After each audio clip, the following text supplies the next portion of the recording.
Duties of a representative body. I think this is probably the most important issue altogether. What are the duties of a representative body? And I like to say two.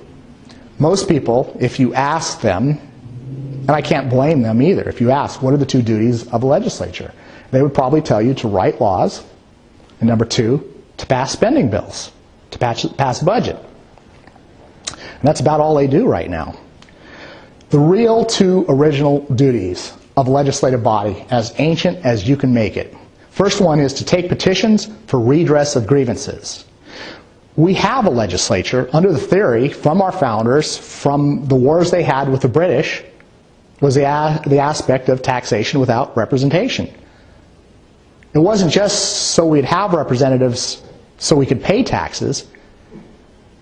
In natural law, without even citing a code, without even citing a statute, you do not pay the person who's whipping you. You do not feed the machine that's damaging you. The whole reason you have a rep was not only to equalize taxation and make it fair, but also to deal with your grievances. And at some point in time, you should be able to say, no, I'm funding machinery that doesn't fix itself, does not pull back, is damaging us, and yet that's one of the very things we have today. Our executive branch is expanding, the legislature gets smaller as the population grows, and we have fewer and fewer people to go to. And you're told by most people that if you've got a problem, hire a lawyer. And you better have the $250 to $450 an hour to pay him, if you're lucky. Otherwise, you're out of luck. Let me see here. Blackstone from England said that Parliament was to be permitted to sit annually only for redress of grievances. And he said, and dispatch of business if need be. Madison, when he was introducing the Bill of Rights, he said the people should not be restrained from peacefully assembling and consulting for their common good, nor from applying to legislature by petitions or remonstrances for the redress of their grievances. The presumption of the First Amendment and the right to petition was to petition your representatives in the legislature.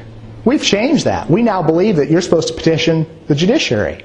You type up a lawsuit. No. You write down what damaged you, and you were supposed to present it to your representatives, and they were supposed to take care of the problem. That's presumed to be lost at this point in time.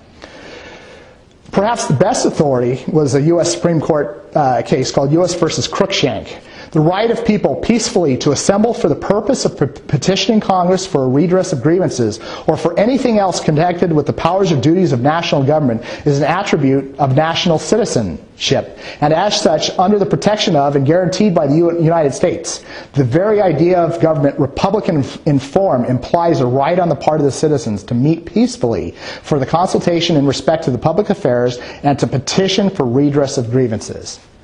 Government, Republican in form, means your ability to get actual redress. That's gone. Until you actually get representation restored, you will not have it back.